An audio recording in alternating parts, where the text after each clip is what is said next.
I talked about this in one of my other classes. I think I finally got it right in some ways. This is something worth thinking about because I think this is a critical choice that people make. So here's two ways to use language. Like let's say I'm going to pick up a girl in a bar, all right? So I have a goal in mind, and the goal is sort of, the girl's irrelevant to the goal insofar as she could be another girl. So it's a psychopathic goal in some ways. Because really, because the individual doesn't matter. It is, I'm serious about that. So what I'm going to do, say if I'm a pickup artist, I follow these pickup artists online, because I'm so curious about their use of psychology. And all they ever do is come up with, it's like a whole horde of men talking about how to deceive and manipulate women. It's extraordinarily interesting and extremely psychopathic. And also it's very, very, very, very, very unsophisticated and unskilled. Because what the guys are, they're lumps, basically, and what they're trying to do is to acquire the veneer of sophistication. And that's psychopathic. So, anyways, that's my little spiel on pickup artists. But they're very interesting.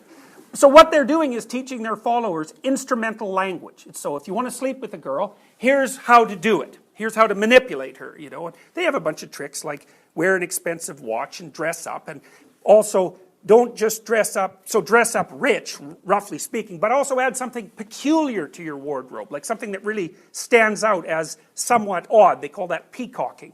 So that the girl can see that not only are you rich and successful, but you've got that little bit of individuality that sets you apart from all the other rich and successful guys, you know. And so that's like an Osiris-Horus combination, basically. But it's all bullshit, because the guys aren't like that. And then they have all these little routines they use that are verbal routines, and they have these guys they go to the bar with to help them with their little routines, and it's like, it's completely, what are they doing? They're using language instrumentally. They have a goal in mind, which is their goal, and they know that what the goal is, and they know that the goal is right insofar as they're pursuing the goal, and then they're willing to say anything to obtain that goal. Now you think, well, I think that's the instrumental use of language. What do you do if you're not using instrumental language? That's interesting. What you do is you try to communicate about the situation and your response to the situation, whatever it is, as clearly and accurately and articulately as you possibly can, all the time, and see what happens. That's a whole different thing. Because the proposition there is, to the degree that you're transforming your experience into reality, into articulated reality, the things that will follow from that will be the best things that can possibly be, even if you don't know what they are. So there's an openness in that approach. It's like, I'm going to conduct my relationship with person X in the most truthful possible manner, and I'm going to see what happens. And then I'm also going to assume that whatever happens is the best thing that could have happened. Because like, how the hell do you know if it's the best thing that could have happened? Maybe the person's all offended and irritated. I've seen this with my clients a lot, so especially with the agreeable ones, because they're all bent out of shape with resentment because they're not saying something, you know. And so, and because they're not saying something, they're getting shepherded into some situation they don't want to be in. Like maybe they have to go live with someone they don't want to live with, and they don't want to, you know, express themselves because that'll hurt someone's feelings.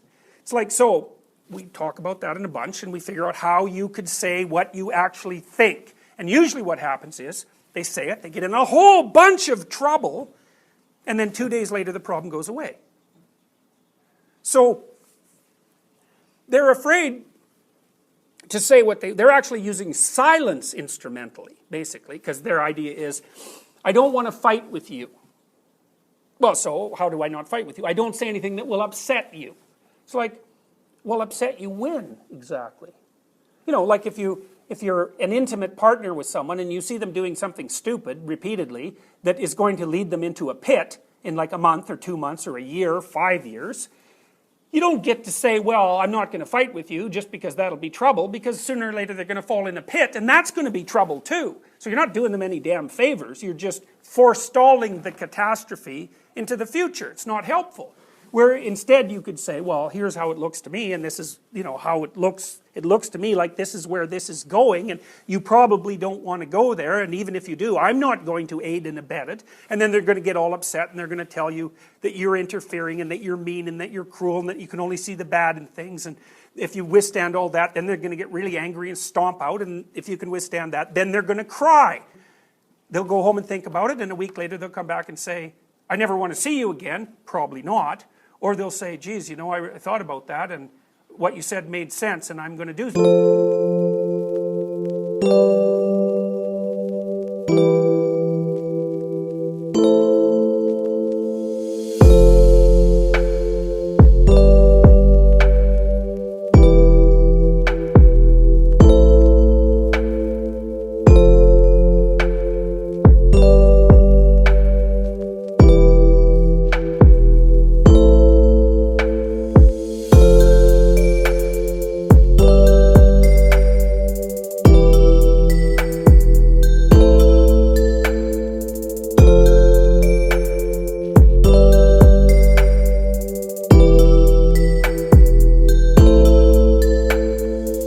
try to do something about it.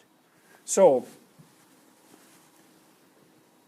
but you have to decide to begin with whether or not you're willing to risk the consequences of the truth. And that doesn't mean you get to use the truth as a weapon. I mean, that's not truthful. You can use the truth as a weapon.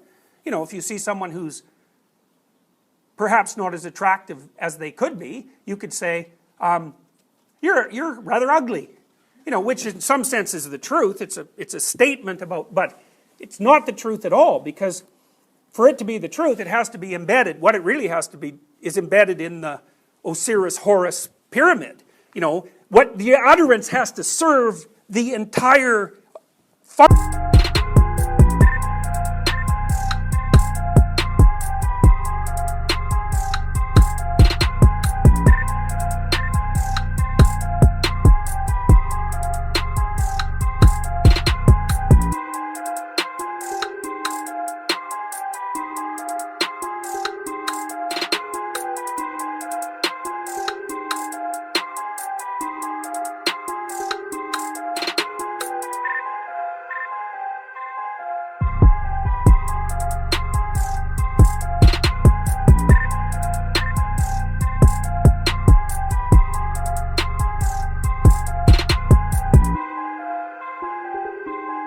of that integrated unit. It has to serve tradition, it has to serve enlightenment, it has to serve vision, and if it isn't doing any of those things, it's not the truth, even if it's the truth in this local tiny slice.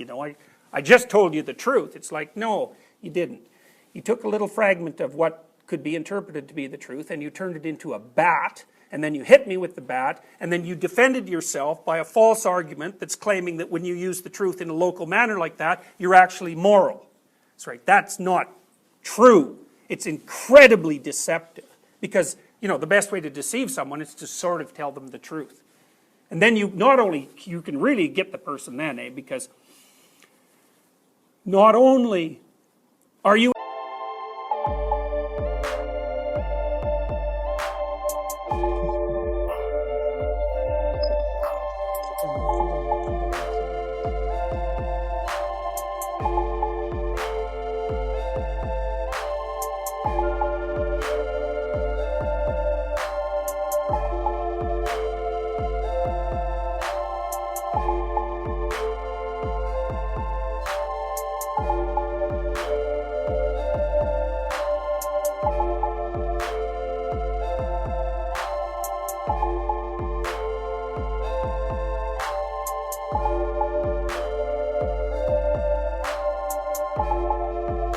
innocent because you told the truth, they're even more guilty because they're too weak to handle the truth. So man, you can really wallop someone with that. So anyways, that's the container of what matters, and it first manifests itself in this potentially horrific form. And so then the question is, well, are you willing to confront that? And in what way are you willing to confront it? And then out of that arises, at the very top, that's illumination. It's maybe the night first. I think that's a crescent moon, although I might be wrong about that. I think it's a crescent moon. what arises out of that is the contents of the unconsciousness, and then finally illumination, you know. So it's like Horus arising from the depths. It's a story of transformation.